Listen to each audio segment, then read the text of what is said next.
Autism பாதிக்கப்பட்ட குழந்தைகளை ஊக்குவிக்கும் வகையில் கோவையில் 2வது முறையாக இன்று பந்தய சாலையில் உள்ள பிஷப் அப்பாசாமி கல்லூரியில் நடைபெற்ற விழிப்புணர்வு வாக்கத்தான் போட்டியை கொடியசைத்து துவக்கி வைத்த சைலேந்திர பாபு.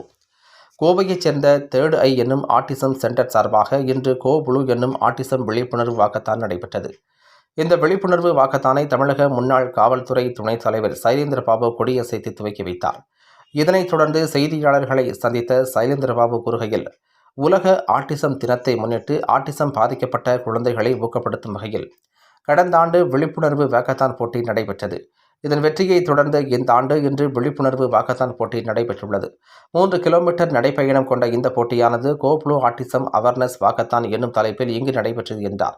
இந்த விழிப்புணர்வு வாக்கத்தான் போட்டியின் நோக்கமே ஆட்டிசம் பாதிக்கப்பட்ட குழந்தைகள் குறித்து பொதுமக்களுக்கு விழிப்புணர்வை ஏற்படுத்தவும், ஆட்டிசம் பாதிக்கப்பட்ட குழந்தைகளின் பெற்றோர்கள் நமது குழந்தைகளும் இச்சமூகத்தில் மற்றவர்களைப் போல உறுதுணையுடன் இருக்க வேண்டும் என்பதை நோக்கமாக கொண்டு செயல்பட வேண்டும் என தெரிவித்தார்.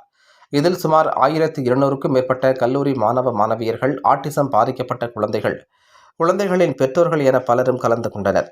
இந்த வாக்கத்தான் நிகழ்ச்சியில் தேர்ட் ஐ மையத்தின் இயக்குனர் சரண்யா ரெங்கராஜ், சரணாலயம் அறக்கட்டளையின் நிறுவனர் வனிதா ரெங்கராஜ், குழந்தை வளர்ச்சி மருத்துவர் எழில் மங்கை உள்ளிட்ட பலர் கலந்து கொண்டனர் என்பது குறிப்பிடத்தக்கது.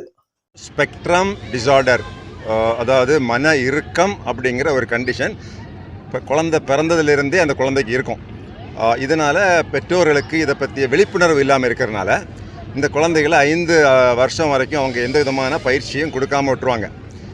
ஆனால் கண்டுபிடிச்ச முதல் ஆண்டிலேருந்தே அந்த குழந்தைக்கு ஆட்டிசம் ஸ்பெக்ட்ரம் டிசார்டர், மன இறுக்க நிலை இருக்குது. அதாவது உடல் வளர்ச்சி ஓரளவுக்கு இருக்கும், ஆனால் மன வளர்ச்சி, அறிவு வளர்ச்சியிலெல்லாம் அந்த அளவுக்கு நம்ம எதிர்பார்க்குற அளவுக்கு அந்த வயசுக்கு ஏற்ற மாதிரி இருக்காது. இதனால் குழந்தைகளுக்கு படிக்கிறது கஷ்டம் இருக்கும், சில டைமில் காது கேட்காது, சில டைமில் குழந்தைகளுடைய பிஹேவியர் கொஞ்சம் டிஃப்ரெண்ட்டாக இருக்கும், கொஞ்சம் அசௌகரியமாக இருக்கும். அப்படிங்கிற போது அந்த பெற்றோர்கள் இதை ஆரம்ப காலத்திலேயே தெரிஞ்சிட்டாங்கன்னா அதுக்கு இப்போ பயிற்சி கொடுக்கறதுக்கு டாக்டர்ஸ் இருக்கிறாங்க. அதுக்காக தேர்ட் ஐ அந்த நிறுவனம் அவங்க இதுக்கு குழந்தைகளுக்காகவே வேலை பார்த்துட்டு இருக்கிறாங்க. சரண்யா அவர்கள், அதே மாதிரி டாக்டர் மங்கை, அவங்க இந்த ஃபீல்டில் ஒர்க் பண்ணுறாங்க. அவங்க இந்த குழந்தைகளுடைய பெற்றோர்களுக்கு இந்த விழிப்புணர்ச்சி ஏற்படுத்துறதுக்காக ஒரு மிக மிக பயனுள்ள ஒரு விழிப்புணர்வு மாரத்தான் ஏற்படுத்தியிருக்காங்க.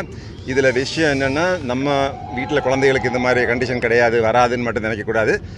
இந்தியாவிலேயே 68 குழந்தைகளில் ஒரு குழந்தைக்கு இந்த ஆட்டிசம் ஸ்பெக்ட்ரம் டிசார்டர், மன இறுக்க அந்த சூழ்நிலை, அந்த நிலை இருக்குது. அந்த குழந்தைகளால் பெரிய பெரிய சாதனைகளையும் பண்ண முடியும். ஆனால் நம்ம ஆரம்ப காலத்திலேயே அதை கண்டுபிடிச்சி நம்ம அதுக்கான பயிற்சிகள், ட்ரீட்மெண்ட் கொடுத்தாக்கா பண்ண முடியும். இந்த 68ங்கிறது இந்தியாவில் இப்போ கண்டுபிடிச்சிருக்க அளவு தான் இருக்குது. அமெரிக்கா போன்ற நாடுகளில் 38 குழந்தைகளில் ஒரு குழந்தைகளுக்கு இந்த குறைபாடு இருக்குது. நம்ம நார்மலாக பார்க்கக்கூடிய டாக்டர்கள், இன்ஜினியர்கள், ஐஏஎஸ் அதிகாரிகள், ஐபிஎஸ் அதிகாரிகள், அவங்களுக்கெல்லாம் கூட ஒரு சின்ன அளவில் ஆட்டிசம் இருக்கிறதுக்கு நிறைய சான்ஸ் இருக்குது. பெரிய பெரிய சாதனையாளர்களுக்கெல்லாம் ஆட்டிசம் ஸ்பெக்ட்ரம் டிசார்டர் இருந்திருக்குது. எனவே நமக்கு எந்த விதமான நம்பிக்கையை நம்ம இழக்கக்கூடாது. பெற்றோர்கள் அந்த குழந்தைகளுக்கும் மற்ற குழந்தைகளை மாதிரி சம நிலவில் கிட்டத்தட்ட 90%, 95% இயல்பான குழந்தைகளுக்கு அந்த அளவுக்கு ஒரு தொழிலையோ ஒரு வேலையில் அவங்க ஃபேமிலி லைஃப்பில் இம்ப்ரூவ்மெண்ட் பண்ணுறதுக்கான வாய்ப்பு இருக்குது. எனவே இந்த செய்தியை கேட்கக்கூடிய அனைத்து பெற்றோர்களும் உங்கள் குழந்தைகளுக்கோ, உறவினர்கள், நண்பர்கள் குழந்தைகளுக்கு குழந்தை பிறந்திருக்குது, 1 வருஷம் ஆச்சுது, குழந்தை பேசலை, 2 வருஷம் ஆச்சுது, பேசவே முடியல அப்படின்னா உடனடியாக அதுக்கு சம்மந்தப்பட்ட டாக்டர்கிட்ட போய், ஸ்பெஷலிஸ்ட் இருக்கிறாங்க, ஆட்டிசம் ஸ்பெக்ட்ரம் டிசார்டரை கவனிக்கிற டாக்டர்ஸ், பீடியாட்ரிக் சர்ஜன்ஸ் டாக்டர்ஸ் இருக்கிறாங்க, ஃபிசிஷியன்ஸ் இருக்கிறாங்க. அவங்கள கன்சல்ட் பண்ணி தேர்ட் ஐ போன்ற நிறைய நிறுவனங்கள் அதுக்காகவே ஒர்க் பண்ணிகிட்டு இருக்கிறாங்க. அவங்கக்கிட்ட கன்சல்ட் பண்ணி குழந்தைய 100% அவங்களுடைய எல்லா திறமைகளும், sensory motor skill, intelligence skills, thinking skills, writing skills, speaking skills, இது போன்ற எல்லா செயல்திறன்லையும் குழந்தைகளை டெவலப் பண்ண முடியும். இது ஒரு நல்ல நியூஸ். ஒரு காலத்தில் கேன்சர் வந்தால் அதுக்கு மருந்தே இல்லை, ட்ரீட்மெண்ட் இல்லைன்னு சொன்னாங்க. ஆனால் இன்றைக்கி கேன்சர் ட்ரீட் பண்ண முடியும், குணமடைய முடியும், குணப்படுத்த முடியும். Cancer is curable. Similarly, autism spectrum disorder is to a large extent curable today. It's a good news for all the people all over India. Please take this message to everybody. And I like to thank and appreciate Sharanya for the grand effort.